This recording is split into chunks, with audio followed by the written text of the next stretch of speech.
Nagsimula ang lahat sa isang amoy. Ang matapang na amoy ng tabako na hindi kailanman nanuot sa kanilang maliit na kubo. Kasunod niyon ay ang mahihinang kalansing ng mga baso at ang malalim, kampanteng boses ng isang estranghero. Nakatakip ang bibig, pinipigilan ni Liwayway ang kanyang paghinga habang nakasiksik sa likod ng manipis na dingding na gawa sa sawali.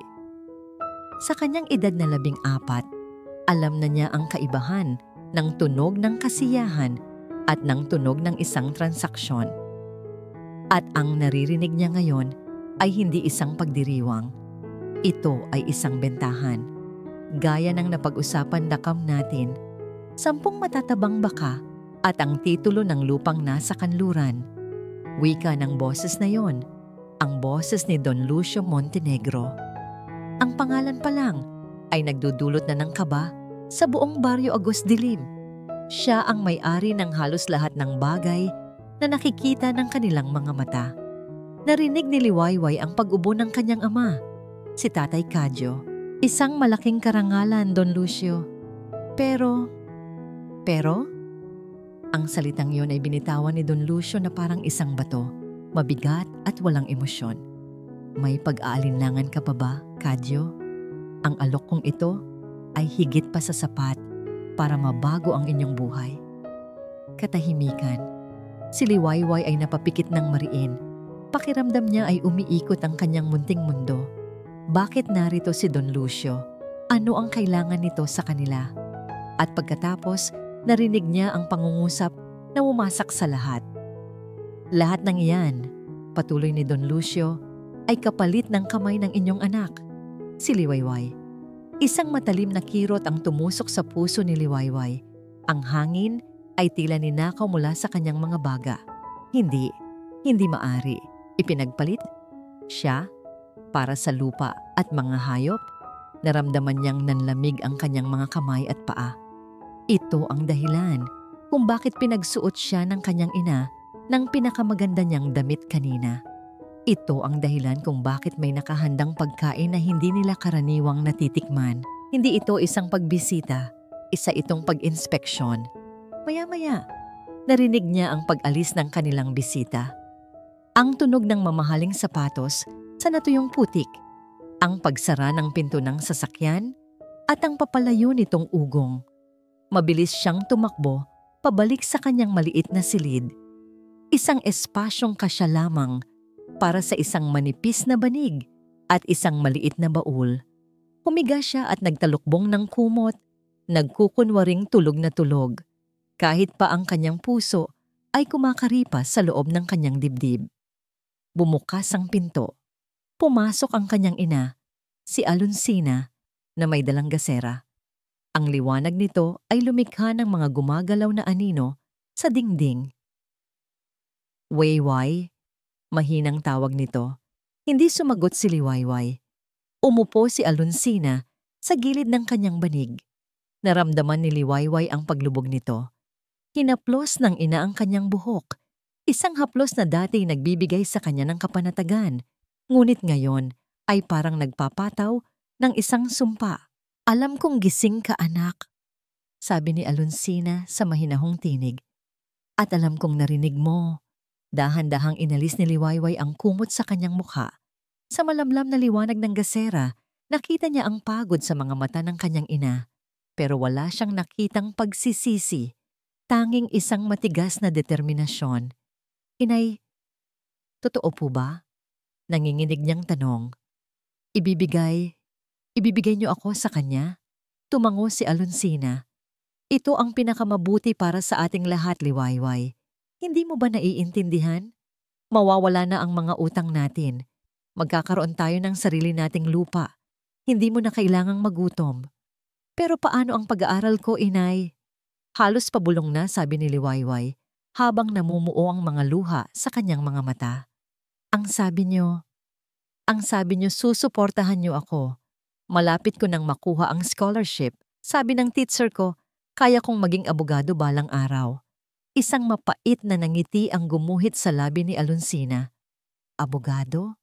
Pangarap lang yan ng mga mayayaman, anak. Ang realidad natin ay ito. ang mag-asawa ng maaga para makatulong sa pamilya. Ito ang kinagisnan natin. Ito ang tradisyon. Hindi ito tradisyon, inay. Isa itong pagbebenta. Hindi na napigilan ni Liwayway ang pagtaas ng kanyang boses. Huwag mo akong sasagutin ng ganyan, mariing sabi ni Alonsina. Wala kang alam sa mga sakripisyo ko. Ginagawa ko ito para sa kinabukasan mo. Ang kinabukasan ko ay ang maging asawa ng isang matandang lalaking halos kasing edad na ni Lolo. Iyon po ba ang kinabukasang gusto niyo para sa akin? Hindi na sumagot ang kanyang ina. Tumayo ito at bago tuluyang umalis, nagsalita muli. Mas mahina na ngayon. Maghanda ka. Sa susunod na linggo, isasagawa ang seremonya. Pagkasara ng pinto, gumuho ang mundo ni Liwayway. Ang mga luhang kanina pa niya pinipigilan ay bumuhos na parang ulan. Tahimik siyang umiyak sa kanyang unan, nanginginig sa galit, sa takot, at sa pakiramdam na siya ay pinagtaksilan ng sarili niyang ina. Kinapa niya ang ilalim ng kanyang unan at hinugot mula roon ang isang bagay na pinakaiingat-ingatan niya, isang luma at manipis na libro sa abogasya na ibinigay sa kanya ng kanyang guro. Ang mga pahina nito ay kulubot na at ang mga gilid ay halos mapudpud na sa paulit-ulit niyang pagbabasa. Para sa kanya, hindi lang ito libro.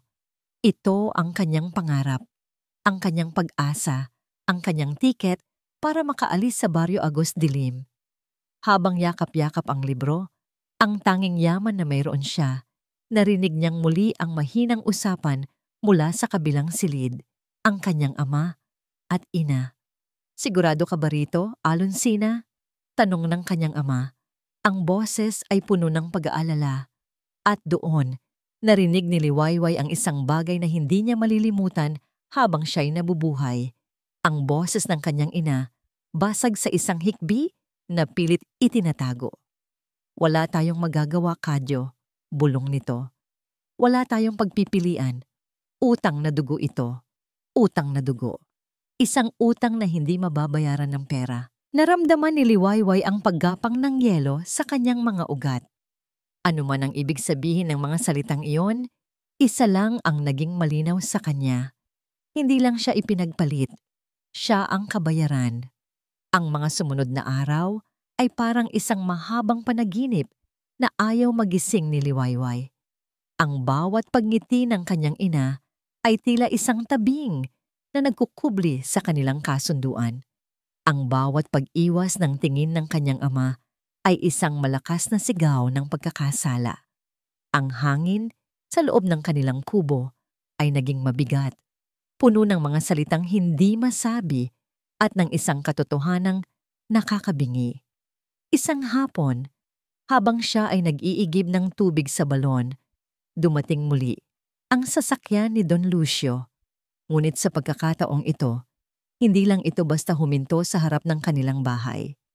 Bumaba ang Don, may ngiti sa kanyang mga labi at may daladalang isang malaking kahon na nakabalot sa isang makinang na papel. Para sa aking magiging binibini, wika nito. Ang boses ay malagkit na parang pulot. Iniabot nito ang regalo sa kanya. Napilitan si Liwayway na tanggapin iyon. Ang kanyang mga daliri ay nanginginig. Habang hinahawakan ang malamig na kahon, ayaw niya itong buksan. Ayaw niyang makita kung ano ang nasa loob. Ngunit ang matalim na tingin ng kanyang ina mula sa bintana ay nag-utos sa kanya na gawin ito. Sa loob ng kahon ay isang bestidang gawa sa seda na ang kulay ay singpula ng dugo. Maganda ito, mamahalin, at para kay Liwayway, ito ang pinakapangit na bagay na nakita niya sa buong buhay niya. Ito ang kulay ng kanyang pagkabilanggo. Isukat mo, utos ni Don Lucio. Ang nangiti nito ay hindi umaabot sa kanyang mga mata. Gusto kong makita kung gaano kakaganda kapag suot mo na yan. Umiling si Liwayway, isang maliit ngunit matatag na pag-iling. Hindi po, salamat po, pero biglang humakbang palapit si Don Lucio. Ang amoy ng mamahaling pabango na nahaluan ng tabako ay bumalot sa kanya at naramdaman niya ang pagkasuklam. Itinaas ng Don ang kamay nito na para bang hahaplusin ang kanyang pisngi. Huwag kang mahiya, binibini. Sa lalong madaling panahon, lahat ng ito ay mapapasayo.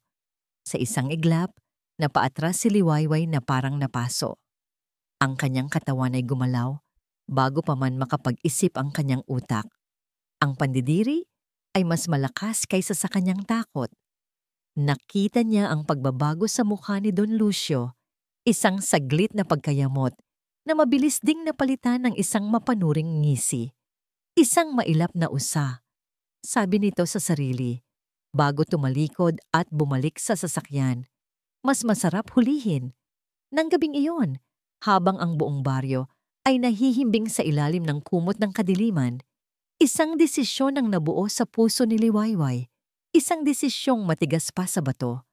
Hindi siya magiging isang usa na mahuhuli. Tatakbo siya. Sa liwanag ng buwan na sumisilip sa mga butas ng kanilang dingding, dahan-dahan siyang bumangon. Ang bawat galaw niya ay maingat. Ang bawat paghinga ay pinipigilan. Kinuha niya ang isang maliit na bayong at inilagay sa loob ang isang luma, ngunit malinis na bestida, at ang kapirasong tinapay na itinabi niya mula sa hapunan. At sa huli, ang pinakamahalaga sa lahat, ang kanyang librong pangarap. Sinilip niya ang kanyang mga magulang na natutulog sa kabilang bahagi ng kubo. Ang dibdib ng kanyang ama ay marahang tumataas baba. Ang kanyang ina naman ay tila hindi mapakali sa pagkakahiga. Kahit sa pagtulog ay bakas ang bigat ng dinadala. Isang patak ng luha ang pumatak mula sa mata ni Liwayway. Sa kabila ng lahat, mahal niya sila. Kumuha siya ng isang kapirasong uling at sa isang lumang papel ay sumulat siya ng ilang salita. Patawad, inay, itay. Ngunit ang pangarap ko ay akin. Iniwan niya ang sulat sa ibabaw ng kanyang banig. Sa huling pagkakataon, tinanaw niya ang munting tahanang kanyang kinalakihan. Pagkatapos, walang lingon-likod, dahan-dahan niyang binuksan ang pinto at humakbang palabas sa malamig na gabi. Ang daan patungo sa ilog ay pamilyar sa kanya. Dito siya naglalaro noong bata pa, nang huhuli ng tutubi at naliligo kasama ang ibang mga bata. Ngunit ngayon, ang bawat anino ng mga puno ay tila mga halimaw na nag-aabang. Ang bawat kaluskos ng dahon ay parang mga yabag na humahabol sa kanya. Puso niya ay dumadagundong sa kanyang dibdib, kasabay ng mabilis niyang mga hakbang. Kailangan niyang makalayo. Kailangan niyang makatawid ng ilog bago pa man sumikat ang araw. Ngunit tila hindi sang-ayon sa kanya ang tadhana. Sa di kalayuan, isang aso ang biglang tumahol ng malakas. Sinundan ito ng isa pa at isa pa. Hanggang sa ang buong katahimikan ng gabi ay binasag ng sunod-sunod na alulong. Narinig niya ang isang sigaw. May tao! Gising! Ang dugo ni Liwayway ay tila nagyelo. Natuklasan na siya. Mas binilisan pa niya ang kanyang pagtakbo. Ang mga sanga ay humahampas sa kanyang muka at braso. Hindi na niya alintana ang sakit. Ang tanging nasa isip niya ay ang makatakas. Ang tunog ng mga yabag at sigawan ay papalapit na. Doon siya, papunta sa ilog. Sa wakas, natanaw na niya ang kanyang patutunguhan. Ang ilog agos dilim. Pero ang imahe nito sa gabi ay malayo sa payapang ilog na kanyang kilala. Ang tubig ay kulay itim at ang agos nito ay malakas dahil sa ulan kagabi. Ito ay parang isang itim na halimaw na humuhugong, handang lamunin ng sinumang magtangkang lumusong dito. Napatigil siya sa pampang, hingal na hingal. Sa kanyang likuran, naririnig na niya ang mga yabag at sigawan. Nakikita na niya ang liwanag ng kanilang mga sulo na sumasayaw sa pagitan ng mga puno. Wala na siyang mapupuntahan. Sa isang panig ay ang mga taong hahatak sa kanya, pabalik sa isang buhay na ayaw niya, pabalik kay Don Lucio. Sa kabilang panig ay ang malamig, madilim, at rumaragasang ilog na maaring kumitil sa kanyang buhay. Napapikit si Liwayway ng mariin. Ang mga luha ay muling dumaloy sa kanyang pisngi. Niyakap niya ng mahigpit ang kanyang libro. Ito na ang katapusan. Ngunit kung mamamatay man siya, mamamatay siyang malaya. Sa huling pagkakataon, bumulong siya sa hangin. Patawad. At nang hindi na nag-iisip pa, habang ang mga sigawan ay nasa likod na lamang niya, ipinikit niya ang kanyang mga mata at tumalon siya sa nagyayelong dilim ng ilog Agos Dilim. Maaga pa lang ay gising na si Lino. Gawin na niya itong puntahan ng pampang ng ilog pagkatapos ng malakas na ulan. Madalas, may mga inanod na kahoy na maaari pa niyang pakinabangan. Ngunit iba ang umagang ito. Mula sa di kalayuan, sa may liko ng ilog kung saan sumasabit ang mga sanga, may naaninag siyang kakaiba. Hindi ito troso, hindi rin kumpol ng mga water lily. Iba ang hugis, iba ang kulay. Habang papalapit, bumilis ang tibok ng kanyang puso. Tao. Isang tao ang nakasabit sa mga sanga. Halos lamunin na ng maputik na tubig. Mabilis siyang tumakbo. Diyos ko! Pagdating niya, nakita niya ang isang batang babae. Ang mahaba nitong buhok ay nakakalat na parang itim na damong dagat. Ang kanyang damit ay punit-punit at ang kanyang mukha ay napakaputla, walang malay. Dahan-dahan niyang hinawakan ang leeg nito, nagbabaka sakaling may maramdaman pa siyang pulso. Mahina. Ngunit naroon pa, buhay pa siya. Walang pag-aalinlangan, maingat niyang inalis ang pagkakasabit ng dalagita sa mga sanga. Binuhat niya ito. Magaan lamang ang dalagita na parang isang basang-basang sisiw. Habang naglalakad siya pabalik sa kanilang dampa, naramdaman niya ang panginginig ng katawan nito. Kung hindi dahil sa mga sanga, malamang ay tuluyan na itong inanod patungo sa dagat. Amihan! Amihan! Tulong! Sigaw niya pagdating sa kanilang bakuran. Ang unang bumalik kay Liwayway ay ang pakiramdam. Init. Isang init na dahan-dahang gumagapang sa kanyang nanlalamig na katawan. Kasunod noon ay ang lambot. Nakahiga siya sa isang bagay na malambot, hindi sa matigas at basang lupa. At sa wakas, ang amoy. Amoy ng sinaing at pinakuluang dahon ng bayabas. Dahan-dahan niyang iminulat ang kanyang mga mata. Sa una ay malabo ang lahat. Pagkatapos ay unti-unting luminaw ang mga imahe. Isang kisameng gawa sa kawayan. Mga dingding na kahoy na may mga siwang kung saan pumapasok ang sinag ng araw. Isang maliit na altar sa isang sulok. Nasa isang bahay siya. Isang bahay na hindi kanya. Napabalikwas siya ng bangon. Ngunit isang matinding sakit sa kanyang tagiliran at ulo ang muling nagpabagsak sa kanya sa banig. Dahan-dahan lang, Ineng. Isang malumanay na boses ang kanyang narinig. Lumingon si Liwayway at nakita ang isang babae. May edad na ito. Marahil ay nasa 40, na may mga guhit ng pagod sa paligid ng kanyang mga mata. Ngunit ang mga mata mismo ay puno ng kabaitan. Ang kanyang mga kamay, bagamat magaspang dahil sa trabaho, ay maingat na inayos ang kumot sa kanya. Sino siya? Nasaan ako? Ang mga tanong ay nabuo sa isip ni Liwayway, ngunit walang salitang lumabas sa kanyang bibig. Ang takot ay muling gumapang sa kanyang puso. Huwag kang matakot, sabi muli ng babae na para bang nababasa ang kanyang isip. Ako si Amihan. Nakita ka ng asawa ko sa Pampang. Ligtas ka na rito. Inabutan siya ni Amihan ng isang baso ng mainit na salabat. Tinanggap iyon ni Liwayway. Ang kanyang mga kamay ay nanginginig pa rin. Ang init ng baso ay nagbigay ng kaunting kapanatagan sa kanya. Sa salamat po, halos pabulong niyang sabi. Doon niya napansin na iba na ang kanyang suot. Isang malinis at tuyong kamiseta na maluwag sa kanya. Ang kanyang basang damit ay nakasampay sa isang sulok. Pumasok sa silid ang isang lalaki. Matipunong ang pangangatawan, sunog sa araw ang balat. Ito marahil ang asawa ni Amihan. Si Lino. Ngumiti ito sa kanya. Isang simpleng ngiti. Mabutit gising ka na. Ano bang nangyari sa iyo, Ineng? Taga saan ka ba? Ang tanong na yon ang nagpabalik sa lahat. Si Don Lucio. Ang pagtakas, ang ilog. Napahigpit ang hawak ni Liwayway sa baso. Hindi niya maaaring sabihin ang totoo. Paano kung kilala nila si Don Lucio? Paano kung ibalik siya ng mga ito? Kailangan niyang mag-isip. Mabilis. Ako po si... Wayway, sabi niya, gamit ang kanyang palayaw. Galing po ako sa kabilang bayan.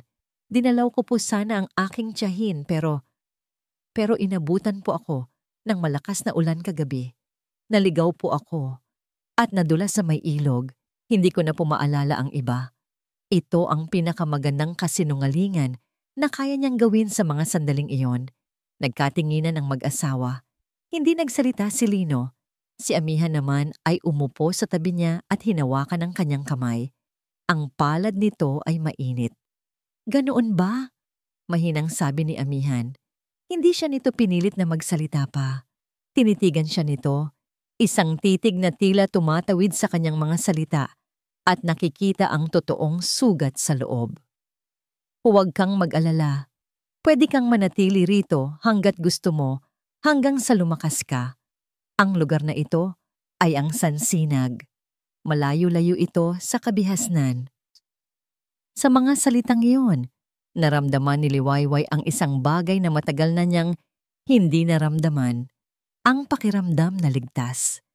Sa kabila ng pagiging mga estranghero, mayroon sa mag-asawang ito na nagpapagaan ng kanyang loob.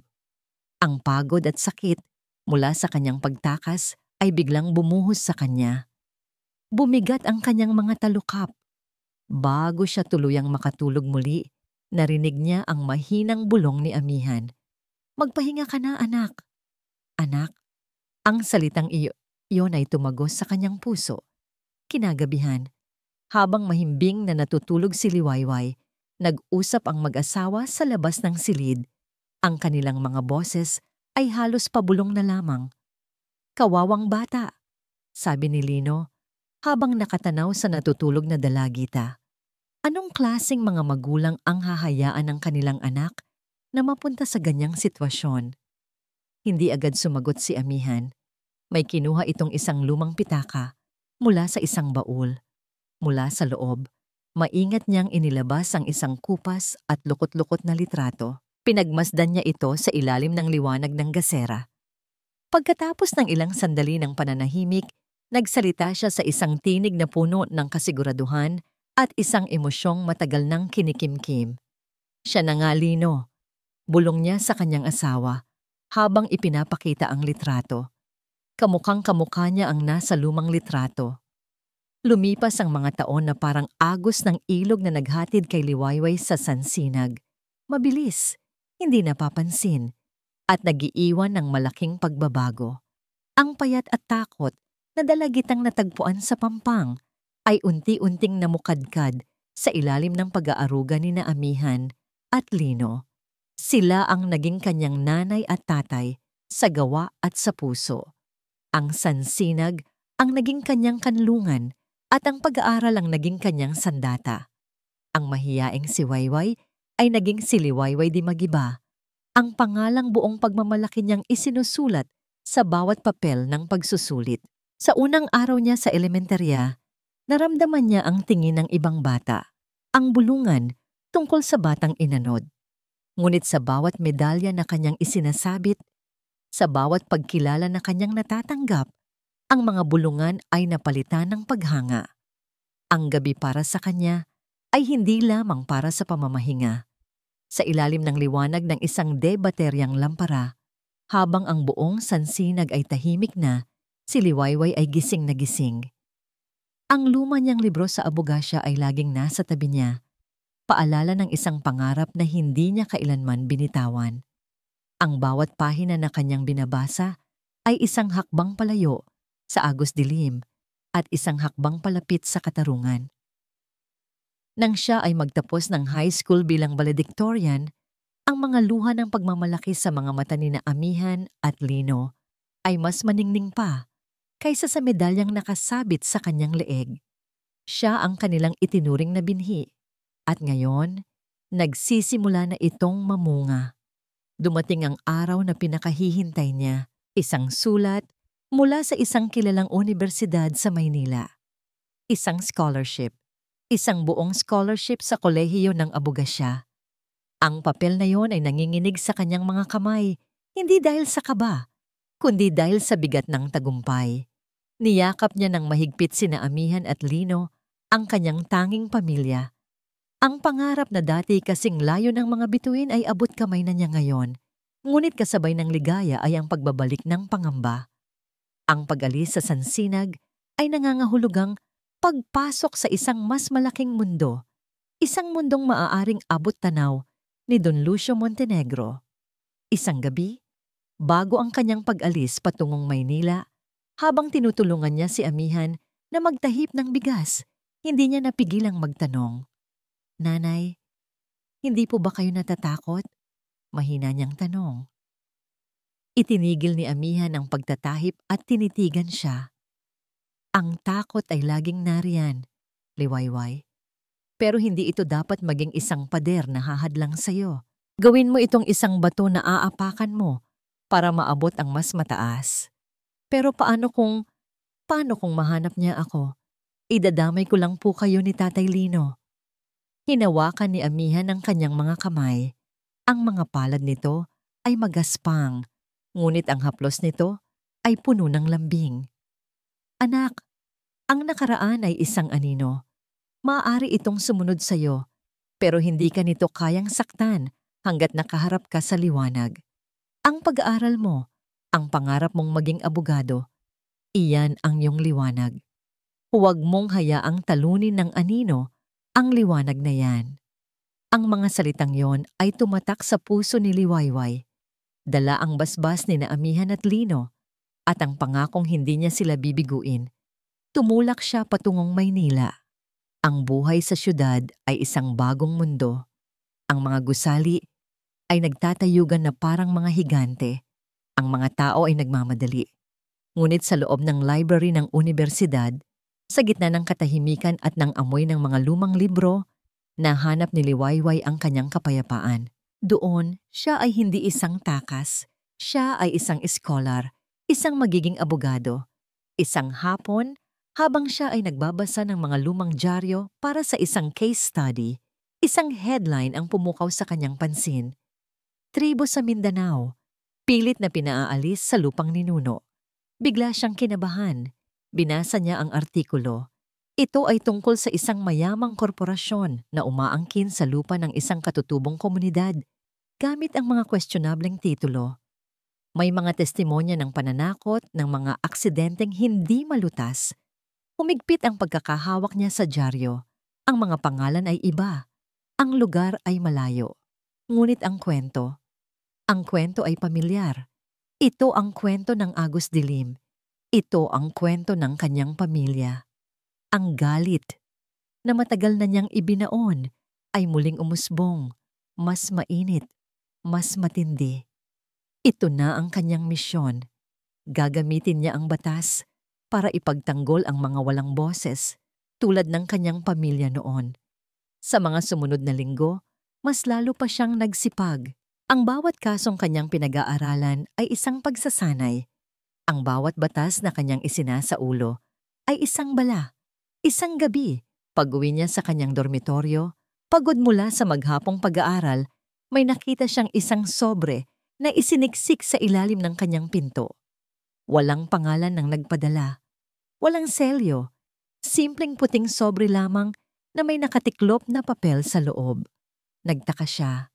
Sino ang mag-iiwan ng sulat sa ganitong paraan? Binuksan niya ito. Sa loob, isang maliit na piraso ng papel ang laman.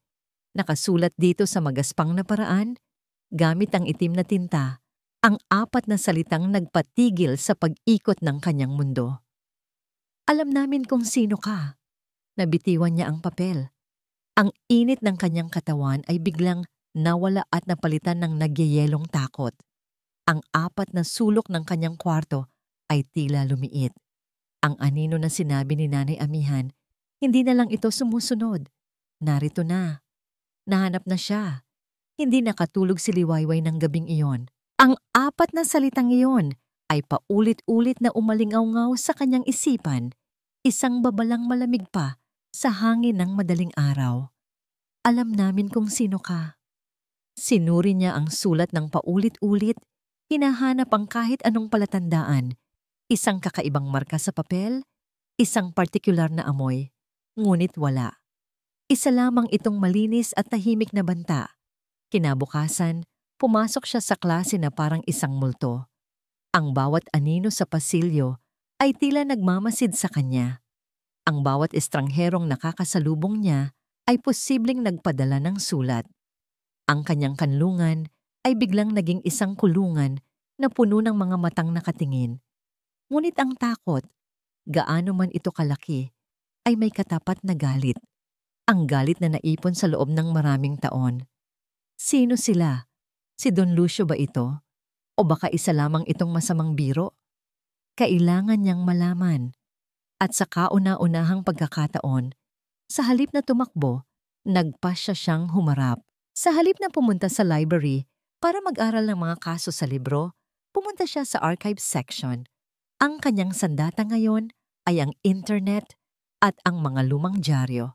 Inumpisahan niyang isulat ang pangalan, Don Lucio Montenegro. Daan-daang resulta ang lumabas, mga artikulo tungkol sa kanyang mga charity work, mga litrato niya kasama ang mga politiko, isang perpektong imahe ng isang pilantropo at matagumpay na negosyante. Ngunit hindi nagpatinag si Liwayway. Naghukay siya ng mas malalim. Ginamit niya ang mga legal database na access ng mga law student para hanapin ang mga kasong isinampa laban sa kanyang kumpanya. At doon, nagsimula siyang makakita ng isang pattern. Mga kaso ng land grabbing na laging nauuwi sa dismissal dahil sa kakulangan ng ebidensya. Mga pangalan ng mga nagrereklamo na bigla na lang binabawi ang kanilang mga salaysay. At ang mas nakakakilabot, may 2 kaso kung saan ang pangunahing testigo ay namatay sa isang aksidente bago pa man ang paglilitis. Isang nalunod sa ilog, isang nahulog sa bangin. Mga aksidenteng masyadong pamilyar, masyadong malinis. Naramdaman ni Liwayway ang panlalamig ng kanyang mga kamay. Hindi na ito haka-haka. Ang Don Lucio na kilala niya bilang isang ganid na matanda ay isa ring halimaw. Sa kanyang paghahanap, isang pangalan ang paulit-ulit na lumitaw sa mga lumang dokumento ng kumpanya, Nestor Almario, Chief Accountant. Subalit sa mga mas bagong talaan, bigla na lang itong nawala. Nag-resign daw dahil sa health reasons. Nahanap ni Liwayway ang kasalukuyang tirahan ni Nestor Almario sa isang lumang direktoryo, isang maliit na apartment sa isang magulong bahagi ng Quiapo. Ito ang kanyang alas. Kung may isang taong maaaring may alam sa mga itinatagong sikreto ni Don Lucio, ito ay ang kanyang dating accountant. Kinabukasan, suot ang isang simpleng damit. Para hindi mapansin, nilakbay niya ang masikip at maingay na mga kalsada ng Quiapo. Ang bawat paghakbang niya ay may kasamang kaba. Paano kung isa itong patibong? Ngunit mas malakas ang kanyang determinasyon. Ang apartment ay nasa 2nd palapag ng isang luma at madilim na gusali. Kumatok siya sa pintong may numerong 2B. Walang sumasagot. Kumatok siyang muli. Mas malakas ngayon. Maya-maya, bahagyang bumukas ang pinto. Isang maliit na siwang lang. Sumilip mula roon ang isang matandang lalaki na maputi na ang buhok at nanginginig ang mga kamay. Ang kanyang mga mata ay puno ng pagod at takot. "Sa sino ka?" tanong nito. Ang boses ay garalgal. "Kayo po ba si G. Nestor Almario?" Magalang na tanong ni Liwayway. "Wala akong kilalang Nestor." Mabilis nitong sagot. At akmang isasara na ang pinto. Ngunit mabilis na iniharang ni Liwayway ang kanyang paa. "Sandali lang po. Kailangan ko po kayong makausap. Tungkol po ito kay Don Lucio Montenegro." Sa pagbanggit pa lang ng pangalan, nakita ni Liwayway ang biglang pagbabago sa mukha ng matanda. Ang takot ay napalitan ng matinding sindak. "Umalis ka na. Wala akong alam. Wala kang mapapala sa akin. G. Almario, nagmamakaawa po ako, sabi ni Liwayway. Ang boses niya ay desperado na. Isa po ako sa mga biktima niya. Galing po ako sa Barrio Agos Dilim. Natigilan ng matanda. Tinitigan siya nito mula ulo hanggang paa na para bang may hinahanap. Pagkatapos ng ilang sandali ng pananahimik, dahan-dahan nitong binuksan ang pinto. Ang loob ng apartment ay masikip at amoy luma. Naupo sila sa isang maliit na mesa. Si G. Almario ay hindi mapakali. Palaging sumusulyap sa bintana. Bakit mo ako hinanap, bata? Tanong nito. Hindi mo ba alam na mapanganib ang ginagawa mo? Dahil po alam kong may alam kayo, diretsong sabi ni Liwayway. At dahil hindi na po ako natatakot, isang mapait na tawa ang kumawala sa matanda. Hindi natatakot? Ako. Halos 10 taon na akong nagtatago na parang isang daga dahil sa takot. Inubos niya ang lahat sa akin. Doon, ikinuwento ni G. Almario ang lahat. Ang mga pekeng dokumento, ang mga lagayan, ang mga buhay na sinira. At habang siya ay nagsasalita, ang mga nanginginig niyang kamay ay dahan-dahang tumigil. Ang takot sa kanyang mga mata ay napalitan ng isang kislap ng lumang galit. Pagkatapos ng halos 1 oras, tumayo ang matanda. May kinuha itong isang maliit na bagay mula sa isang nakatagong kahon sa ilalim ng kanyang kama. Isang itim na USB flash drive. Inabot niya ito kay Liwayway. Ang kanyang mga kamay ay muling nanginginig, ngunit sa ibang dahilan na ngayon. Narito ang patunay sa lahat. Sabi niya, ang boses ay naging matatag. Mga kopya ng mga dokumento, mga bank record, mga litrato. Gamitin mo iyan para pabagsakin siya. Pero mag-iingat ka, bata. Dahil ang kasamaang kaya niyang gawin ay higit pa sa inaakala mo. Hinawakan ni Liwayway ang USB. Ang malamig na metal nito ay parang isang susi sa kanyang mga kamay. Isang susi na maaaring magbukas sa pinto ng katarungan o sa pinto ng kanyang sariling libingan. Akmang aalis na si Liwayway nang muling magsalita si G. Almario. Ang kanyang boses ay halos pabulong na lamang. Tumingin ito sa kanya. Ang mga mata nito ay puno ng awa. Pero ang sikreto tungkol sa nanay mo, si Alonsina, mas malalim pa riyan. Ang biyahe pabalik sa dormitoryo ay parang isang panaginip para kay Liwayway. Ang bigat ng USB sa kanyang bulsa ay parang bigat ng buong mundo. Hindi lang ito ebidensya. Ito ay isang kahon ni Pandora na puno ng mga kasamaang hindi niya sukat akalain. At sa ibabaw ng lahat, ang huling sinabi ni G. Almario ay bumabagabag sa kanya. Ang sikreto tungkol sa nanay mo, mas malalim pa riyan. Anong ibig sabihin noon? Pagdating sa kanyang kwarto, agad niyang isinara at nilak ang pinto. Hinila niya ang mga kurtina. Sa dilim, ang tanging liwanag lamang ay mula sa screen ng kanyang laptop. Nanginginig ang kanyang mga kamay habang isinasaksak ang USB. Ito na. Bumungad sa kanya ang napakaraming folder. Bawat isa ay may pangalan ng isang pamilya, isang baryo, isang transaksyon. Binuksan niya ang folder na may pangalang Agos Dilim. Nakita niya roon ang mga pekeng titulo ng lupa, mga kasunduang dekahon na dehado ang mga katutubo, at mga bank transfer sa mga lokal na opisyal. Bawat dokumento ay isang patunay sa kasakiman ni Don Lucio. Ngunit may isang folder na kakaiba ang pangalan, dugo. Bumilis ang tibok ng kanyang puso. Ito na siguro iyon. Dahan-dahan niya itong binuksan. Sa loob, mayroon lamang isang audio file. Ang pangalan ng file, Alonsina Kumpisal MP3. Kinakabahan, isinaksak niya ang kanyang earphones. Ayaw niyang may makarinig. Pinindot niya ang play. Sa una ay maririnig lamang ang ugong ng electric fan at ang mahinang pag-ubo. Pagkatapos ay nagsalita ang isang boses na kilalang kilala niya. Ang boses ni Don Lucio. Ulitin mo, Alonsina. Mas malinaw. Isang mahabang katahimikan, Pagkatapos ay ang boses ng kanyang ina, mahina, basag, at puno ng isang emosyong hindi niya mawari. Ako, si Alonsina Di Magiba ay umaamin na ang aking asawang si Cadio ang siyang may kasalanan sa pagkamatay ng kapatid ni Don Lucio sa isang aksidente sa pangangahoy. 15 taon na ang nakalilipas. Napahawak si Liwayway sa kanyang bibig. Ano ito? Ang kanyang ama? Isang mamamatay tao? Hindi. Hindi maaari. Ang kanyang ama ay isang simpleng magsasaka na hindi kayang makasakit kahit isang langgam.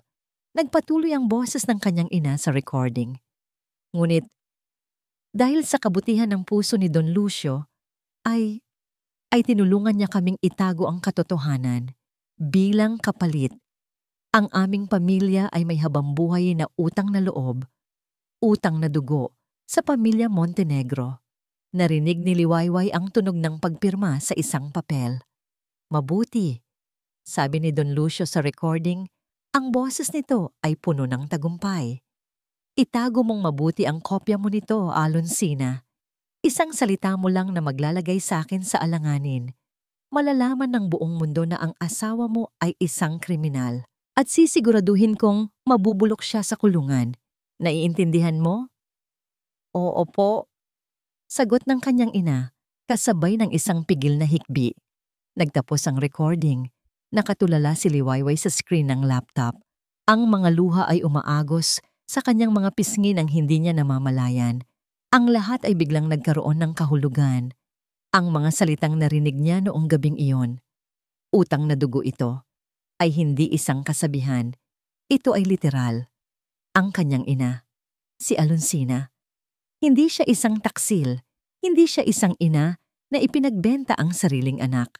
Siya ay isang babaeng ginipit, isang babaeng binantaan, isang babaeng pumili ng mas maliit na kasamaan para iligtas ang kanyang asawa. Ang pagpapakasal ni Liwayway kay Don Lucio ay hindi lang pambayad sa lupa. Ito ang pambayad puri, ang pampatahimik. Isang matinding pagsisisi ang bumalot sa kanya. Sa loob ng maraming taon, kinamuhian niya ang kanyang ina. Itinuring niya itong isang halimaw.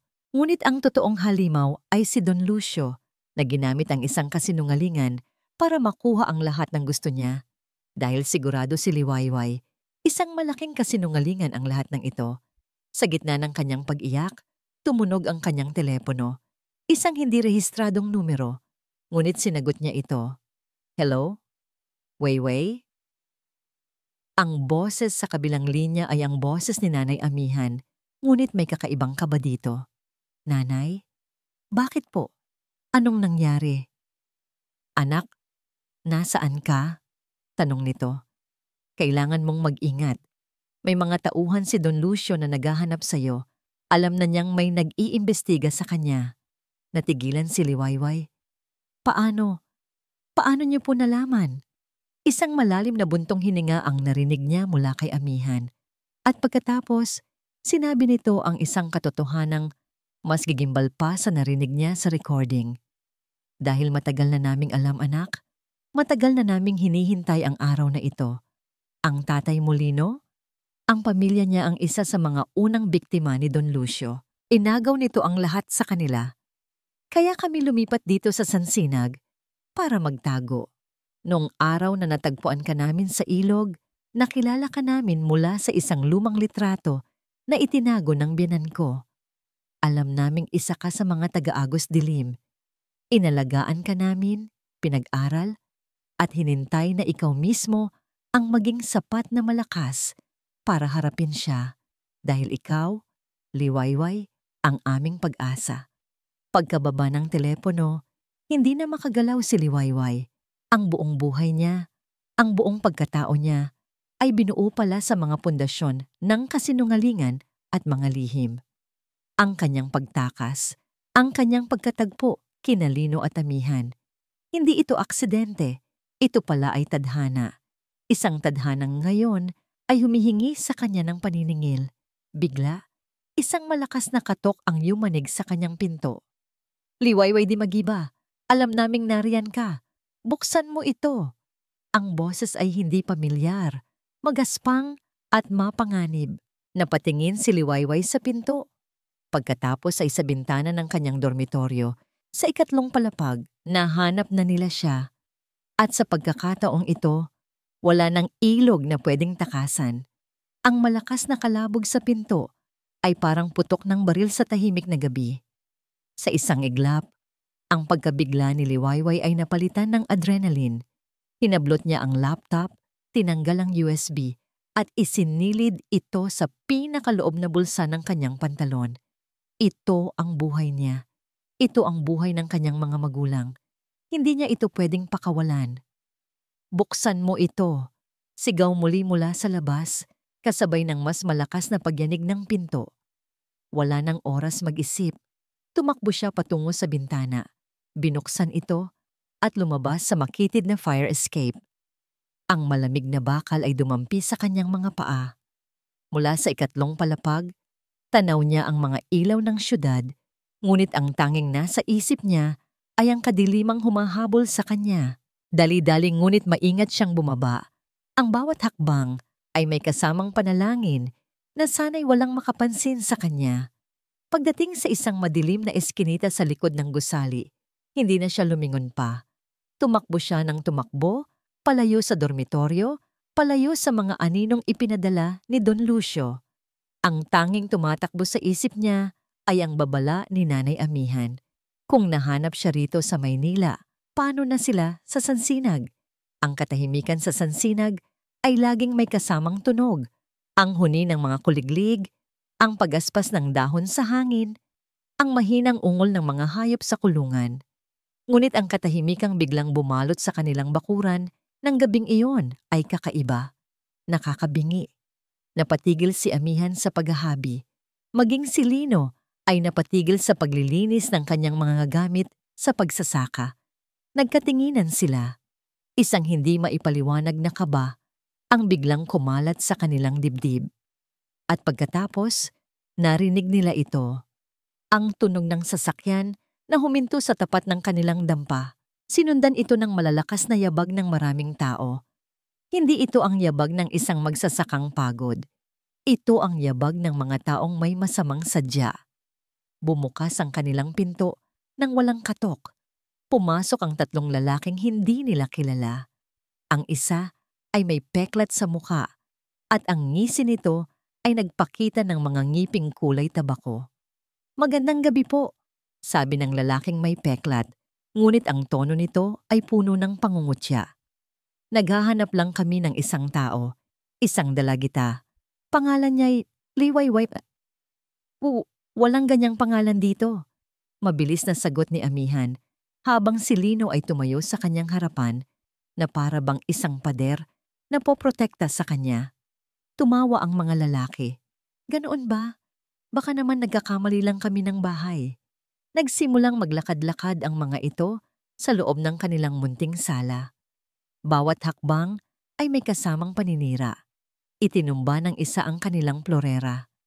Sinipa ng isa pa ang isang upuan, ang kanilang pinag-ipunan, ang kanilang mga simpleng ari-arian ay isa-isang winasak sa kanilang harapan. "Tama na," sigaw ni Lino. "Kung may kailangan kayo sa amin, kami ang harapin nyo. Huwag niyong idamay ang mga gamit namin." Hinarap ng lalaking may peklat si Lino. "Wala kaming kailangan sa inyo. Tay, isang mensahe lang ang kailangan naming iwan. Sabihin niyo sa alaga niyo na kapag ang isang ahas ay lumabas sa lungga niya, hindi na siya dapat pang bumalik." Sa isang iglap, sinuntok ng lalaki si Lino sa sikmura. Napaigik ito sa sakit at napaluhod. Susugod sana ang dalawa pa nang dumampot si Lino ng isang piraso ng kahoy at ipinukpok sa isa. Ngunit 3 laban sa isa. Mabilis siyang napigilan. Isang malakas na hampas sa likod ng kanyang ulo ang tuluyang nagpabagsak sa kanya sa sahig. Walang malay. "Lino," tili ni Amihan habang tumatakbo palapit sa kanyang asawa. Tumawa lang ang mga lalaki. "Babala pa lang yan, Nay. Sa susunod, baka hindi na lang gamit o tao ang masira. Baka buong lugar na ito ang mag-apoy." At tulad ng mabilis nilang pagdating, Mabilis din silang umalis. Iniwan ang wasak na dampa, ang duguan at walang malay na si Lino, at ang isang babaeng humahagulgol sa takot at kawalan ng pag-asa. Mag-uumaga na nang makarating si Liwayway sa Sansinag. Ang buong biyahe ay puno ng pag-aalala, ngunit ang kanyang pinakamasamang pangitain ay hindi pa rin sapat para ihanda siya sa tanawing bubungad sa kanya. Ang kanilang maliit na hardin na puno ng mga bulaklak ni Nanay Amihan ay wasak. Ang mga paso ay basag. Ang mga halaman ay nagkalat sa lupa. Ang pinto ng kanilang dampa ay nakabukas ng bahagya. Sira ang bisagra. Dali-dali siyang pumasok. Ang loob ay mas malala pa. Wasak ang mga upuan. Basag ang mga plato. Ang lahat ng bagay na nagpapaalala sa kanya ng isang masayang tahanan ay ngayoy larawan ng karahasan. At sa gitna ng lahat ng iyon, nakita niya si Nanay Amihan na umiiyak habang binabasa ang isang tela sa ulo ni Tatay Lino na nakahiga sa banig at may benda sa ulo. "Nanay, Tatay," bulong ni Liwayway. Ang boses niya ay nanginginig. Napalingon si Amihan. Sa pagkakita nito sa kanya, ang lungkot sa mga mata nito ay napalitan ng takot. "Liwayway, bakit ka bumalik? Hindi ba sinabi ko sa iyong mapanganib?" Lumuhod si Liwayway sa tabi nila. "Kasalanan ko po ito," sabi niya, habang ang mga luha ay bumabagsak na sa kanyang mga pisngi. "Kung hindi po ako nag-imbestiga, kung nanahimik na lang po sana ako." Hinawakan ni Amihan ang kanyang mukha. Ang mga kamay nito ay nanginginig. "Hindi mo ito kasalanan, anak. Ang may kasalanan dito ay ang demonyong si Lucio." Ngunit sa kabila ng kanyang mga salita, nakita ni Liwayway ang takot sa mga mata nito. Isang takot na para sa kanya. "Kailangan mong umalis, Liwayway, ngayon din. Itigil mo na ito. Kalimutan mo na ang lahat. Ang mahalaga ay ang kaligtasan mo." Ang marinig iyon mula sa babaeng nagturo sa kanya na harapin ang liwanag ay parang isang punyal na itinarak sa kanyang puso. Tumayo si Liwayway, naguguluhan. Naglakad siya patungo sa kanyang lumang silid, umaasang makahanap doon ng kahit kaunting kapayapaan. Ngunit pagdating niya sa pinto, isang bagay ang nagpatigil sa kanyang paghinga. Isang bagay ang nakatarak ng malalim sa kahoy ng kanyang pinto. Isang bagay na pamilyar sa kanya. Isang balisong, hindi isang ordinaryong kutsilyo. Ito ay isang tradisyonal na sundang ng kanilang tribo na may ukit ng isang ahas sa puluhan nito. Isang simbolo na alam niya ang kahulugan. Isang babala ng kamatayan. Isang mensaheng galing sa agos dilim na inihatid ng mga kampon ni Don Lucio. Hindi na lang ito basta banta. Isa na itong pangako. Nakatayo si Liwayway sa harap ng kanyang pinto. Ang mga mata ay nakatitig sa balisong na nakatarak doon. Ang ukit ng ahas ay tila buhay. Nangungutya sa kanya sa dilim. Ito ay isang simbolo mula sa kanyang pinanggalingan. Isang paalala ng kulturang kanyang tinalikuran. Ngayon ay ginagamit bilang sandata laban sa kanya. Ang mensahe ay malinaw. Kaya ka naming abutin kahit saan. Alam namin kung saan ka nagtatago. Alam namin kung sino ang mahalaga sa iyo. Dahan-dahan niyang binunot ang balisong. Ang kahoy ng pinto ay umigik bilang protesta. Ang talim nito ay malamig sa kanyang palad. Ito ang katuparan ng kanyang pinakamasamang pangitain. Ang halimaw na kanyang tinakasan ay hindi lang sumunod sa kanya. Sinira nito ang bagong pugad na kanyang itinayo. Pumasok siya sa kanyang wasak na silid at umupo sa sahig, sa gitna ng mga nagkalat na gamit. Isinandal niya ang kanyang likod sa malamig na dingding. Mula sa labas ng silid, naririnig niya ang mahinang pag-igik ni Tatay Lino sa tuwing gumagalaw ito at ang mga pilit na pinapakalmang salita ni Nanay Amihan. Ang bawat tunog na yon ay parang isang dagok sa kanyang dibdib. Sila, ang 2 taong kumupkop sa kanya, nagbigay ng pangalan, nagbigay ng pangarap. Ang 2 taong wala namang ibang ginawa, kundi ang mahalin siya. At ano ang isinukli niya? Dinala niya ang panganib sa kanilang pintuan. Dinala niya ang karahasan sa kanilang payapang buhay. Ang mga sugat ni Tatay Lino, ang mga luha ni Nanay Amihan, lahat ng yon ay nasa kanyang mga kamay. Ang pangarap niyang maging isang abogado para sa mga naaapi, ito ba ang resulta? Ang pag-api sa mga taong pinakamalapit sa kanya? Ang mga salita ni Nanay Amihan ay bumalik sa kanya. Isang mapait na sampal. Itigil mo na ito. Kalimutan mo na ang lahat. Tama siya. Siguro nga, tama siya. Ang laban na ito ay hindi para sa kanya. Ang katarungan ay para lamang sa mga kayang bayaran ng presyo nito. At ang presyo ngayon ay ang kaligtasan ng kanyang pamilya. Isang presyong hindi niya kayang bayaran. Isang desisyon, mabigat at masakit, ang nabuo sa kanyang puso. Titigil na siya. Susuko na siya. Kinuha niya ang kanyang laptop. Ang screen nito ay nagliwanag sa madilim na kwarto. Ipinapakita ang mga folder na naglalaman ng katotohanan. Agos dilim, dugo. Alonsina Kumpisal MP3.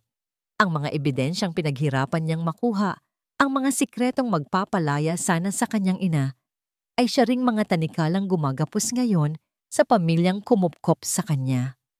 Ang kanyang daliri ay nag-hover sa ibabaw ng delete button. Nag-alinlangan siya. Ito ang kanyang sandata. Ito ang kanyang misyon. Ngunit nakita niya sa kanyang isipan ang duguan mukha ni Tatay Lino, ang takot sa mga mata ni Nanay Amihan. Click. Isa-isang nawala ang mga folder. Drag to recycle bin. Empty recycle bin. Are you sure you want to permanently delete these items? Yes. Sa isang iglap, ang lahat ng kanyang pinaghirapan ay naging abo. Ang katotohanan ay muling ibinaon sa limot. Ang multo ng kahapon ay muling nagwagi. Naramdaman niya ang isang matinding kirot na para bang may isang bahagi ng kanyang pagkatao na binura niya kasama ng mga file na yon. Ngunit kailangan. Para sa kanila. Pagkatapos noon, kumilos siya ng mabilis at tahimik. Kinuha niya ang kanyang lumang bayong, ang parehong bayong na ginamit niya sa pagtakas, maraming taon na ang nakalipas. Naglagay siya ng ilang damit. Hindi na niya isinama ang kanyang mga libro sa abogasya. Wala na itong silbi ngayon. Aalis siya. Aalis siyang muli. Ngunit sa pagkakataong ito, hindi siya tumatakas para sa sarili niya. Tumatakas siya para sa kanila. Pupunta siya sa isang lugar na hindi na siya muling matatagpuan ni numan. Magiging isa siyang anino, isang alaalang ganap na maglalaho para lang matapos na ang lahat ng ito. Hindi na siya magpapaalam. Ang makita ang kanilang mga mukha ay magiging isang pasakit na hindi niya kakayanin. Isang liham na lang, tulad ng dati. Ngunit ano ang isusulat niya? Patawad dahil sinira ko ang buhay ninyo. Mas mabuti nang umalis na lang nang walang anumang salita. Dahan-dahan siyang lumabas ng kwarto. Nakita niyang nakatulog na si Nanay Amihan sa tabi ni Tatay Lino. Ang mukha ay basang-basa pa rin ng luha. Isang huling sulyap, isang tahimik na paalam. Nasa may pinto na siya, ang kamay ay nanginginig. Habang inaabot ang sira-sirang doorknob, nang biglang may isang tunog na bumasag sa katahimikan. Ang kanyang telepono, nagri-ring. Isang hindi kilalang numero. Sino ang tatawag sa kanya sa ganitong oras? Maaaring sila na naman. Mga tauhan ni Don Lucio. Hindi niya dapat sagutin. Ngunit patuloy ito sa pagring. Isang desperadong tunog na tila ayaw tumigil. Sa huli, hindi niya natiis. Sa isang huling hindi maipaliwanag na kilos, sinagot niya ang tawag. Hello? Pabulong niyang sabi. Katahimikan sa kabilang linya. Tanging isang mahinang, hirap na paghinga ang kanyang naririnig. Akala niya ay ibababa na niya. Nang sa wakas, isang boses ang nagsalita. Isang boses na lumana at basag. Ngunit kilalang kilala pa rin niya. Isang boses mula sa nakaraang pilit na niyang tinatalikuran. Ang boses ng kanyang tunay na ina. Wayway, anak, tulungan mo kami. Ang boses sa kabilang linya ay parang isang kidlat na gumising sa natutulog na diwa ni Liwayway.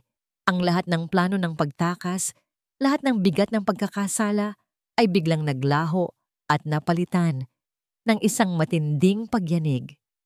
Ang kanyang ina, si Alonsina, tumatawag sa kanya. "Inay?" Bulong ni Liwayway, hindi makapaniwala.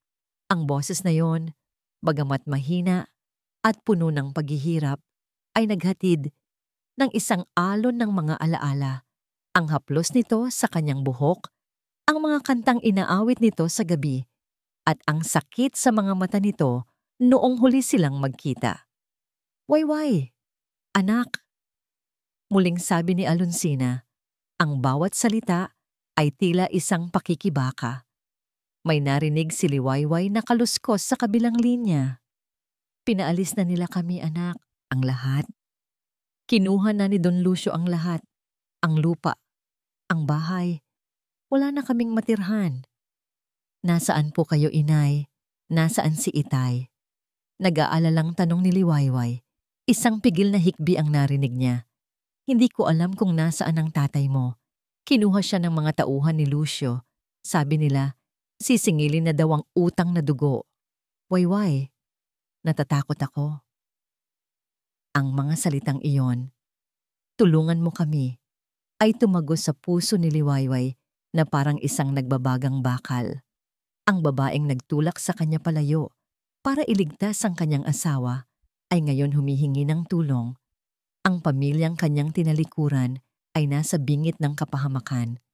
Sa isang iglap, ang lahat ng pag-aalinlangan ni Liwayway ay naglaho.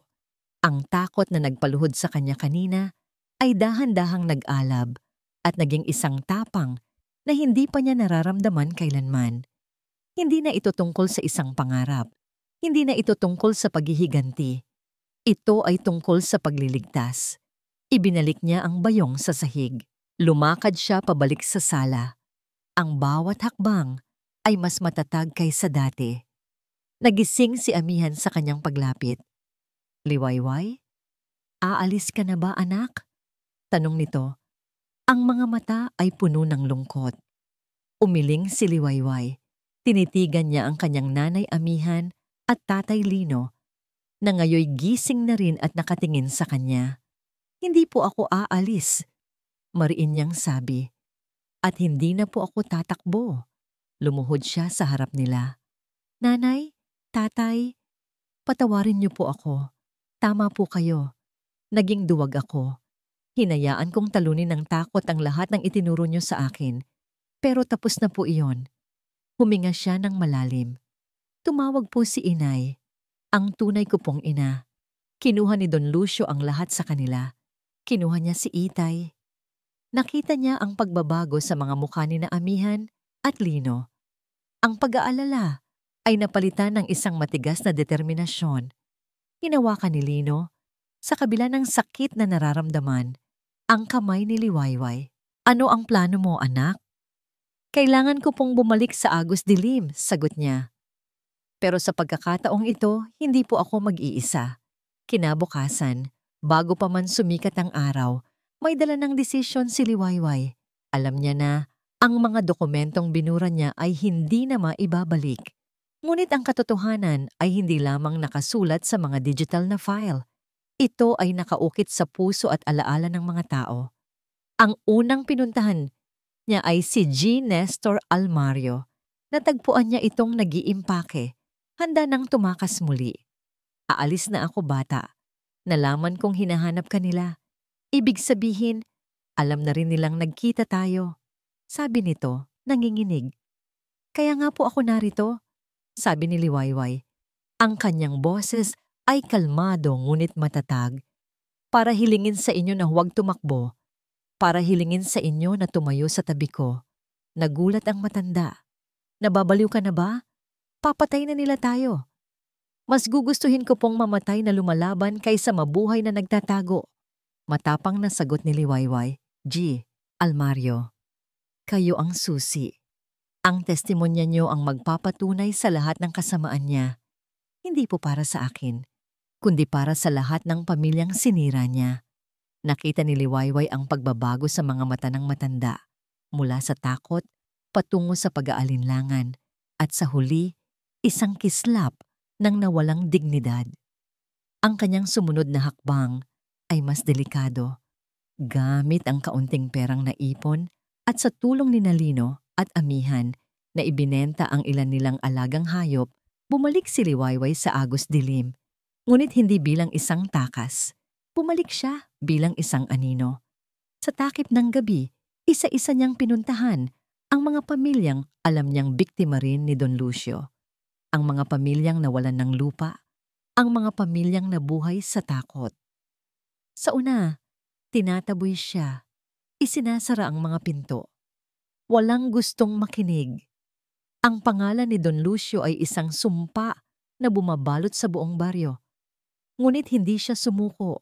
Ikinuwento niya ang nangyari sa kanyang pamilya. Ikinuwento niya ang ginawa sa pamilya ni Nalino at Amihan. Ikinuwento niya ang tungkol sa mga ebidensyang nakita niya. Hanggang kailan po tayo magiging alipin sa sarili nating bayan? Tanong niya sa isang grupo ng mga kalalakihan na nag-iwas ng tingin. Hihintayin po ba nating kunin din niya ang mga anak ninyo tulad ng ginawa niya sa akin? Ang kanyang mga salita ay parang mga batong ibinabato sa isang tahimik na lawa. Dahan-dahan, lumikha ito ng mga alon. Isang gabi, habang siya ay palihim na nakikipag-usap sa isang pamilya, isang matandang lalaki ang lumapit sa kanya. Ito si Lolo Apong, ang pinakarespetadong pinuno ng kanilang tribo na matagal nang nanahimik dahil sa takot. Bata, sabi nito, ang boses ay mahina, ngunit may bigat. Matagal na akong naghihintay ng isang taong may tapang na tulad mo. May kinuha si Lolo Apong mula sa isang lumang baul, isang rolyo ng mga lumang dokumento, nakasulat sa kanilang katutubong wika. Ito ang orihinal na titulo ng ating lupang ninuno bago pa man dumating ang mga Montenegro. Itinago ko ito sa loob ng 50 taon. Akala ko, dadalhin ko na ito sa aking hukay. Ngunit siguro, ito ang tamang panahon. Ito ang iyong magiging espada. Habang hawak ni Liwayway ang mga lumang dokumento, alam niyang hindi na siya nag-iisa. Sa Maynila, si G. Almario, sa tulong ng isang batang abogado na kaibigan ni Liwayway mula sa universidad, ay nagsampa ng opisyal na reklamo. Sa Agos Dilim, ang mga pamilya, sa pangunguna ni Lolo Apong ay nagtipon, handa nang magsalita. Ang demanda ay opisyal ng isinampa. Dumating ang isang sulat sa mansyon ni Don Lucio Montenegro, isang subpwena. Ipinapatawag siya ng korte. Sa unang pagkakataon sa loob ng maraming taon, ang halimaw ng Agos Dilim ay nakaramdam ng kaba. Tumayo siya sa kanyang bintana. Hawak ang subpena, tumingin siya sa direksyon ng baryo. Nakita niya ang kanyang kalaban, hindi isang duwag na batang tumalon sa ilog, kundi isang babaeng nagbalik. Dala ang apoy ng rebolusyon, at sa kanyang mga mata, nakita niya ang isang ngisi ng paghamon. Alam niyang hindi pa ito tapos, ngunit sa pagkakataong ito, hindi na siya ang hahabol, siya na ang hahabulin. Ang courtroom ay malamig. Ang bawat bulong ay nagiging isang alinganggaw-ngaw. Ang bawat pag-ubo ay isang ingay na gumugulat sa nakabibinging katahimikan. Nakaupo si Liwayway sa lamesa ng prosekusyon, hindi bilang isang takot na estudyante, kundi bilang si Attorney Liwayway Di Magiba. Ang kanyang suot na itim na bestida ay ang kanyang baluti. Ang mga papeles sa kanyang harapan ay ang kanyang mga sandata. Sa kabilang panig, nakaupo si Don Lucio Montenegro, kampante at nakangisi, na para bang isa lamang itong abala sa kanyang araw. Sa tabi niya ay ang kanyang abogado, si Attorney Sandoval, isang lalaking kilala sa pagiging marumi maglaro. Suot ang isang mamahaling suit at isang nangiting puno ng pagmamataas. Sa likuran, sa mga upuan ng manunood, naroon sina Nanay Amihan, Tatay Lino, Lolo Apong, at ang ilan pang matatapang na residente ng Agos Dilim. Ang kanilang mga mukha ay pinaghalong kaba at pag-asa. The prosecution may call its first witness. Sabi ng hukom, tumayo si Liwayway. Ang kanyang mga binti ay bahagyang nanginginig, ngunit ang kanyang boses ay buo at matatag.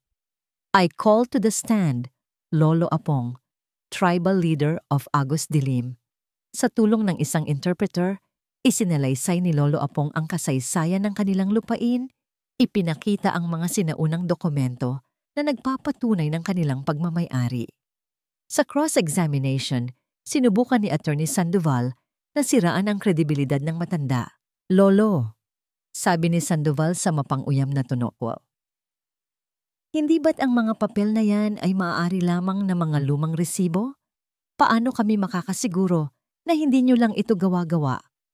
Bago pa man makasagot si Lolo Apong, tumayo si Liwayway. Objection, Your Honor. The counsel is badgering the witness and disrespecting indigenous culture. Ang mga dokumentong yon ay mas matanda pa kaysa sa pamilya ng kliyente ni Attorney Sandoval. Sustained, sabi ng hukom. Napilitang umupo si Sandoval, isang bahid ng inis sa kanyang mukha.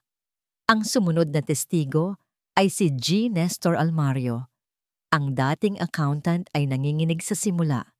Ngunit nang makita niya ang mapanuring tingin ni Don Lucio, isang bagong tapang ang bumuhay sa kanya. Isinalaysay niyo po sa inyong sinumpaang salaysay na mayroon kayong katibayan ng mga iligal na gawain ni Raicha Montenegro? Simula ni Liwayway. Nasaan na po ang mga ebidensyang yon? Tumingin si Attorney Sandoval na para bang nanalo na. Objection, Your Honor. Hearsay. Walang anumang ebidensyang naisumite ang prosekusyon na susuporta sa aligasyong ito. Ngumiti si Liwayway. Isang malamig na ngiti. Your Honor, may we present Exhibit B? Naglabas si G. Almario ng isa pang USB mula sa kanyang bulsa. Akala ba ng demonyong yon ay isa lang ang kopya ko? Bulong nito, sapat na para marinig ng korte. Sa loob ng 10 taon, natulog ako na may isa pang kopya sa ilalim ng aking unan. Ang nangisi sa mukha ni Don Lucio ay unti-unting naglaho. Sa pahintulot ng hukom, ang mga dokumento ay ipinakita sa isang malaking screen, mga pekeng titulo, mga bank record, at ang pinakamatindi sa lahat, ang audio file na may pangalang Alonsina Kumpisal MP3. Ipinatugtog ito ni Liwayway. Ang basag na boses ng kanyang ina, na inaamin ang isang krimeng hindi ginawa ng kanyang ama, ay pumuno sa bawat sulok ng silid. Ang banta sa boses ni Don Lucio ay malinaw at hindi maikakaila. Nang matapos ang recording, ang buong courtroom ay nabalot ng katahimikan. Maging si Attorney Sandoval ay hindi makapagsalita. Nakita ni Liwayway ang galit sa mga mata ni Don Lucio, isang purong, walang halong pagkamuhi. Wala na po akong ibang katanungan, Your Honor, sabi ni Liwayway. Tumayo siya. Ang kanyang puso ay dumadagundong sa tagumpay. I call my final witness to the stand, Alonsina Di Magiba. Lahat ng mga mata ay napalingon sa pinto. Pumasok ang kanyang ina. Hindi na ito ang babaeng puno ng takot at paghihirap. Nahuli niyang nakita. Ang kanyang buhok ay maayos na nakapusod. Ang kanyang suot ay simple ngunit malinis. Naglakad siya ng may dignidad. Ang kanyang mga mata ay nakatuon lamang sa kanyang anak. Nagtama ang kanilang mga paningin, isang saglit na puno ng pag-unawa, sakit, at pagmamahal na hindi na nangailangan ng salita. Umupo si Alonsina sa witness stand. Ang kanyang mga kamay ay magkapatong sa kanyang kandungan. Tumingin siya ng diretso kay Don Lucio, walang bahid ng takot. Itinaas niya ang kanyang kanang kamay para manumpa.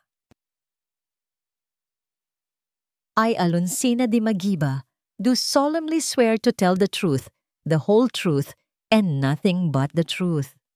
Handa na po ba kayong isalaysay sa korteng ito ang tunay na nangyari? Mahinahong tanong ni Liwayway. Tumango si Alonsina. Huminga siya ng malalim. Handa nang ilabas ang katotohanang kinimkim niya sa loob ng halos 20 taon. Ngunit bago pa man may lumabas na salita sa kanyang bibig, biglang tumayo si Attorney Sandoval. Ang kanyang mukha ay puno ng isang mapanlinlang na ngangiti. "Objection, Your Honor!" Malakas niyang sigaw na gumulat sa lahat. Mayroon po kaming isang sorpresang ebidensya na direktang sisira hindi lang sa kredibilidad ng testigong ito, kundi sa kredibilidad ng buong kaso. Nagtaka ang hukom. At ano ito, counsel? Isinenyas ni Sandoval ang isa niyang tauhan. Isang malaking screen ang muling ibinaba. "Your Honor, I present to you Exhibit number 1. Isang video ang nagsimulang mag-play. Ito ay kuha sa isang madilim na lugar, tila sa isang bodega. Nakita ni Liwayway ang kanyang ama, si Cadyo, na mukhang pagod at gusgusin. Sa harap nito ay si Don Lucio. At pagkatapos, sa harap ng kamera, malinaw na malinaw, iniabot ni Don Lucio ang isang makapal na sobrang puno ng pera sa kanyang ama. At tinanggap ito ni Cadyo. Ang video ay nag-freeze sa imahe ng kamay ng kanyang ama na hawak-hawak ang pera, habang sa likuran ay may isang nganggisi sa mga labi ni Don Lucio, isang malakas na "ah!" ang narinig mula sa mga manonood. Ang imahe ay malinaw. Ang kanyang ama ay hindi isang biktima. Mukha siyang kasabwat. Mukha siyang isang extortionist. Napatingin si Liwayway sa kanyang ina. Ang kulay ay nawala sa mukha ni Alonsina. Napatingin siya kay Don Lucio na ngayon ay may ngiting tagumpay na sa kanyang mga labi. At sa isang iglap, ang lahat ng kanilang pinaghirapan, ang lahat ng kanilang itinayong pag-asa ay tila gumuho sa kanyang harapan. Ang imahe ng kanyang ama na tumatanggap ng pera ay nanatiling nakatatak sa screen. Isang tahimik na akusasyon na nagpatahimik sa buong courtroom. Ang nangiting tagumpay sa mukha ni Don Lucio ay nagsasabing, "Game over!" Narinig ni Liwayway ang mga bulungan sa kanyang likuran. Ang pagbabago sa hangin, mula sa simpatya patungo sa pagdududa. Sa isang saglit, naramdaman niya ang paglamig ng kanyang mga kamay. Ito na ba yon? Sa isang pekeng video, wawasakin niya ang lahat? Ngunit pagkatapos ay tiningnan niya ang kanyang ina. Nakita niya ang takot sa mga mata nito, ngunit sa likod ng takot, nakita niya ang tiwala. Tumingin siya kina Amihan at Lino, na nakatingin sa kanya ng may buong suporta. Ang kanilang pananampalataya sa kanya ang naging apoy na muling nagpaalab sa kanyang nanlalamig na tapang. Hindi siya susuko. "Your Honor," sabi ni Liwayway, ang kanyang boses ay kalmado, na ikinagulat maging ni Attorney Sandoval. "Maari po bang i-replay ang video? Ngunit sa pagkakataong ito, nais ko pong bigyan ng pansin ng korte ang ilang detalye." Pumayag ang hukom, muling ipinalabas ang video. "Pakipause po dyan," sabi ni Liwayway. Itinuturo ang screen. "Kung mapapansin po ninyo, sa bandang kaliwa ng aking ama, makikita ang anino ng isang tao. Ngunit kung susuriin ninyo ang anggulo ng ilaw, dapat ay nasa kanan ng anino. This suggests na ang video ay pinagtagpi mula sa dalawang magkaibang kuha." Nagulat si Sandoval. Hindi niya inaasahan ang ganitong pagsusuri. At isa pa po, patuloy ni Liwayway, ang kanyang boses ay nagiging mas matalas. "Paki-zoom in po sa kamay ni Don Lucio. Ang relos na suot niya ay isang modelong inilabas lamang noong nakaraang taon. Samantalang ang timestamp sa video na ito ay nagsasabing kuha ito 3 taon na ang nakalipas." "Paano nangyari iyon, Attorney Sandoval? Naglakbay ba sa hinaharap ang kliyente ninyo para lang bilhin ang relos na yan?" Isang mahinang tawanan ang narinig sa courtroom. Ang mukha ni Sandoval ay namula. Ang bitag na inihanda niya ay biglang bumaliktad sa kanya. At para sa huling punto, sabi ni Liwayway, ngayon ay nakatingin na ng diretso kay Don Lucio. "Ang perang iyan, ang aking ama, ay isang simpleng magsasaka. Ngunit kahit kailan, hindi siya naging mangmang. Alam niya ang itsura ng pekeng pera. At ang perang iyan, Your Honor, na ibinibigay ng kagalang-galang na si Don Lucio ay halatang-halata na peke at ginagamit lamang sa pelikula. Sa puntong yon, ang huling hibla ng kontrol ni Don Lucio ay naputol. Mga sinungaling. Sigaw niya, napatayo mula sa kanyang upuan. Lahat kayo ay mga sinungaling, mga hamak na katutubong walang utang na loob. Mr. Montenegro, umupo ka! Sigaw ng hukom. Ipinupukpok ang kanyang gavel, ngunit huli na ang lahat. Ang kanyang pagsabog ay isang pag-amin. Tumingin si Liwayway sa kanyang ina. Inay, mahinahon niyang sabi. Ngayon, pwede niyo na pong sabihin ang buong katotohanan. At nagsalita si Alonsina. Ang kanyang boses sa simula ay nanginginig, ngunit habang siya ay nagsasalaysay, ito ay naging matatag, na parang isang ilog na sa wakas ay nakahanap ng daan patungo sa dagat. Ikinuwento niya ang tungkol sa aksidente, maraming taon na ang nakalipas, kung paanong ang kapatid ni Don Lucio na lasing at nagmamaneho ng mabilis ang siyang bumangga sa puno, at kung paanong ginamit ni Lucio ang pagkakataong yon para pagbintangan ang kanyang asawa na siyang kasama nito noon. Ikinuwento niya ang tungkol sa pananakot, sa pekeng kumpisal at sa habambuhay na pagkakautang na ipinataw sa kanila. Ipinagpalit ko ang kinabukasan ng aking anak para iligtas ang aking asawa, sabi niya, habang ang mga luha ay dumadaloy sa kanyang pisngi. At iyon ang kasalanang pinagsisihan ko sa loob ng 18 taon. Oo, naging duwag ako. Ngunit ngayon, hindi na. Ang lalaking iyan, sabi niya, itinuturo si Don Lucio, ay isang demonyo. Kinuha niya ang aming lupa, ang aming kapayapaan, at halos kunin na rin niya ang aming mga buhay. Ang kanyang testimonya ay hindi lang isang salaysay.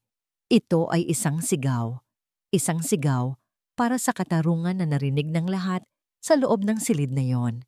Nang siya ay matapos, isang matinding katahimikan ang muling bumalot sa courtroom. Pagkatapos, isa-isang tumayo ang mga taga-agos dilim. Si Lolo Ahapong, ang mga magsasakang nawalan ng lupa, ang mga inang pinagbantaan. Totoo ang sinasabi niya. Sigaw ng isa. Ginawa niya rin yan sa amin, sabi ng isa pa. Ang courtroom ay naging isang sigawan ng mga taong sawang-sawa na sa takot. Order in the court! Order! Sigaw ng hukom. Ngunit wala nang makapigil sa agos ng katotohanan. Sa gitna ng kaguluhan, nakita ni Liwayway si Don Lucio. Ang kanyang mukha ay hindi na mukha ng isang makapangyarihang tao.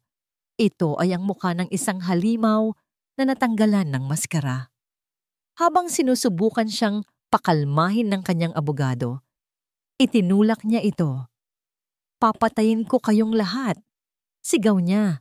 Ang kanyang mga mata ay nanlilisik at nakatutok kay Liwayway. Lahat kayo. Hindi pa ito tapos. Ang kanyang mga salita na sinadya upang manakot ay naging kanyang huling pag-amin. Ang mga gwardiya ay mabilis na lumapit at pinusasan siya. Habang siya ay kinakaladkad palabas ng courtroom, ang kanyang mga mata ay hindi humiwalay kay Liwayway. Puno ng isang pangakong magbabalik. Nang sa wakas ay naisara na ang pinto at si Don Lucio ay wala na, ang lahat ng lakas sa katawan ni Liwayway ay tila nawala. Napaupo siya, ang kanyang mga binti ay nanginginig. Lumapit sa kanya si Alonsina. Walang salitang namutawi sa kanila. Niyakap na lamang niya ang kanyang anak. Isang yakap na naglalaman ng 18 taon ng pangungulila, pagsisisi at walang hanggang pagmamahal. Sa likod nila, sina Amihan at Lino ay lumapit din at niyakap silang dalawa. Ang dalawang pamilya, ang pamilyang kanyang pinanggalingan at ang pamilyang sa kanya'y kumupkop, ay naging isa. Sa gitna ng wasak na nakaraan, sa gitna ng isang matagumpay, ngunit magulong araw, sa wakas, naramdaman ni Liwayway ang salitang matagal na niyang hinahanap. Kapayapaan.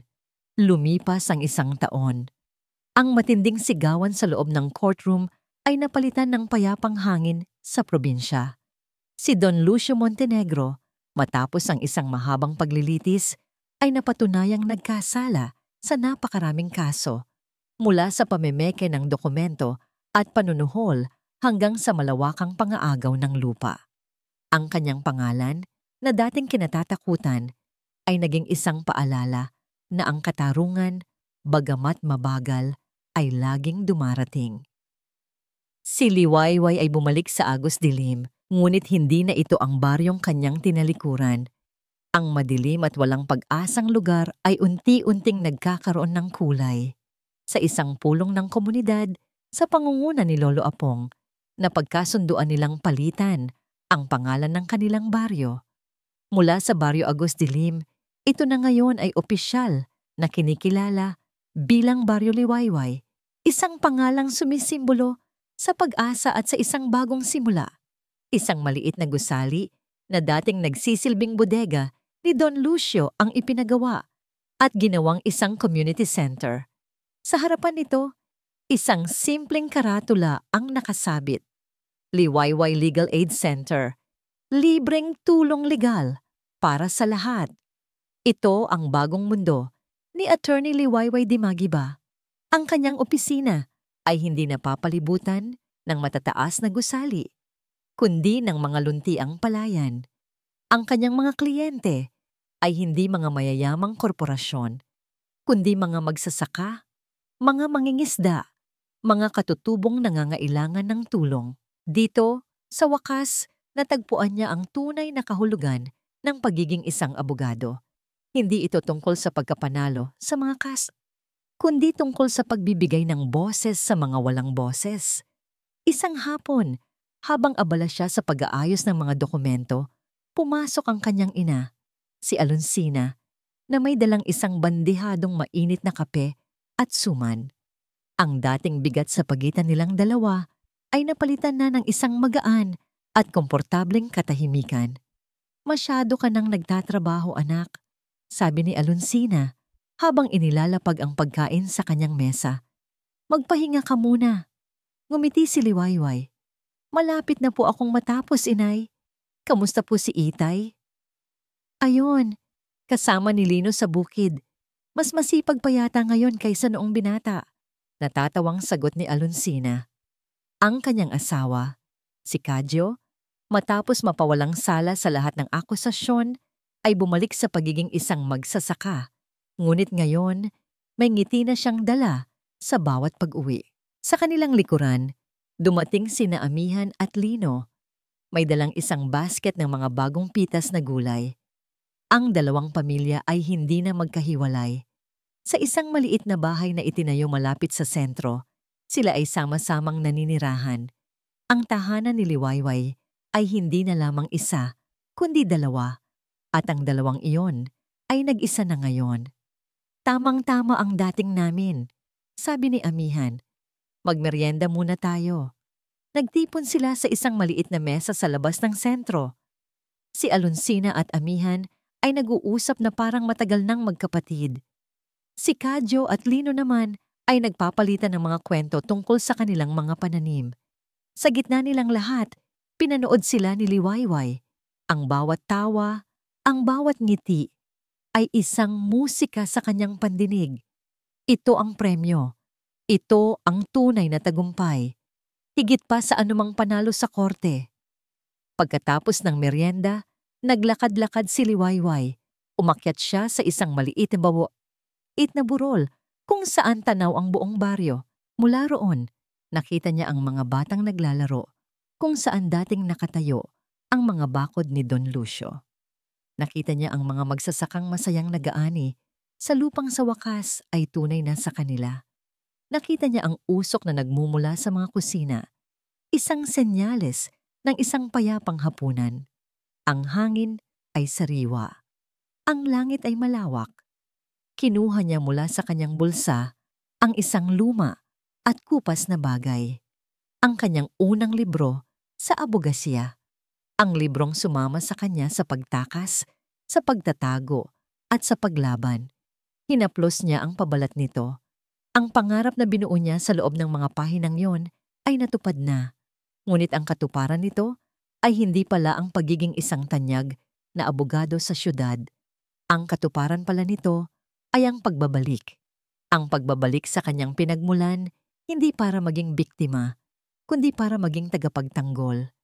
Habang papalubog ang araw at ang kalangitan ay nagiging kulay kahel, naramdaman ni Liwayway ang isang ganap na kapayapaan. Ang mga sugat ng nakaraan ay naroon pa rin, ngunit hindi na ito masakit. Ang mga ito ay mga peklat na lamang, isang paalala ng mga laban na kanyang napagtagumpayan.